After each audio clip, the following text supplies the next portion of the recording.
Machine learning is creating tremendous economic value today. I think 99% of the economic value created by machine learning today is through one type of machine learning, which is called supervised learning. Let's take a look at what that means.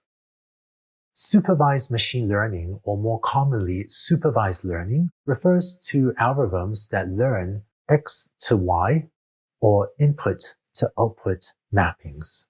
The key characteristic of supervised learning is that you give your learning algorithm examples to learn from that include the right answers, where by right answer, I mean the correct label Y for a given input X. And is by seeing correct pairs of input X and desired output label Y that the learning algorithm eventually learns to take just the input alone without the output label and gives a reasonably accurate prediction or guess of the output. Let's look at some examples.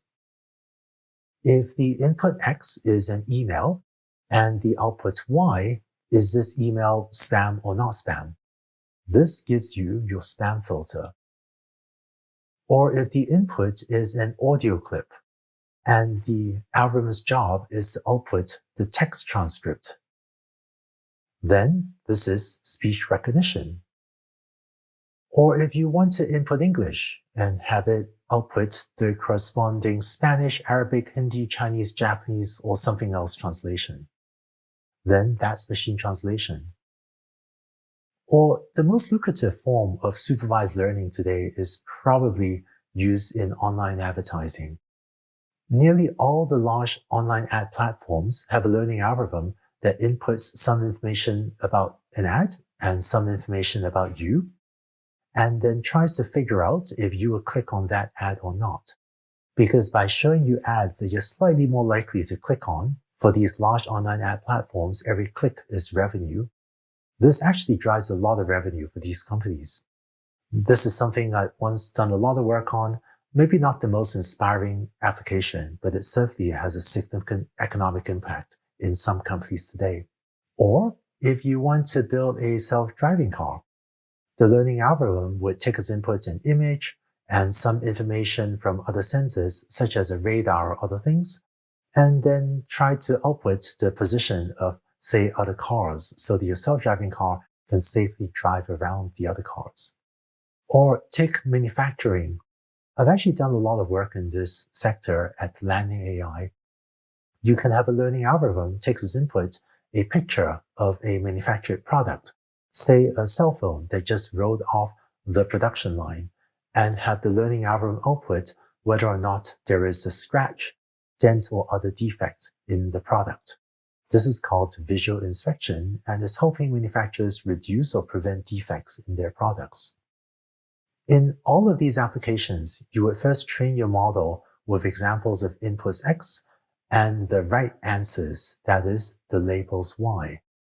After the model has learned from these input-output or X and Y pairs, it can then take a brand new input X, something it's never seen before, and try to produce the appropriate corresponding output Y. Let's dive more deeply into one specific example. Say you want to predict housing prices based on the size of a house. You've collected some data and say you plot the data and it looks like this. Here on the horizontal axis is the size of the house in square feet.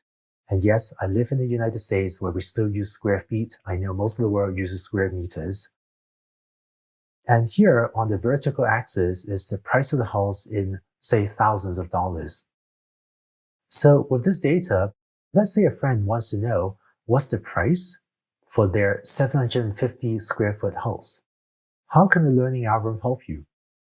One thing a learning algorithm might be able to do is say, fit a straight line to the data. And reading off the straight line, it looks like your friend's house could be sold for maybe about, $150,000. But fitting a straight line isn't the only learning algorithm you can use. There are others that could work better for this application. For example, rather than fitting a straight line, you might decide that it's better to fit a curve, a function that's slightly more complicated or more complex than a straight line. If you do that and make a prediction here, then it looks like, well, your friend's house could be sold for closer to $200,000. One of the things you see later in this class is how you can decide whether to fit a straight line, a curve, or another function that is even more complex to the data.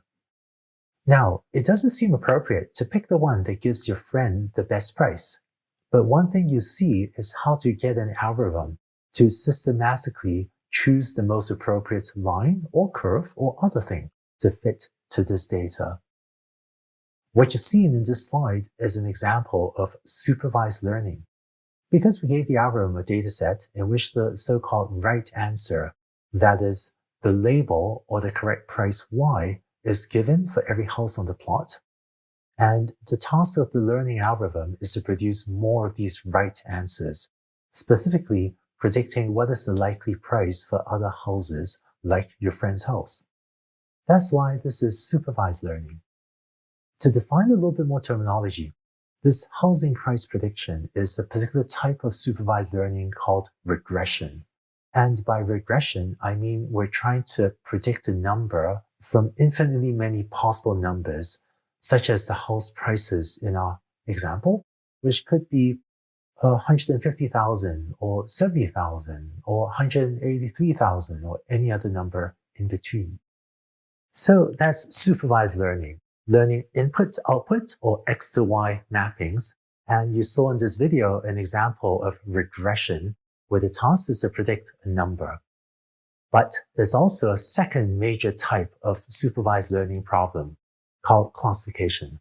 Let's take a look at what that means in the next video.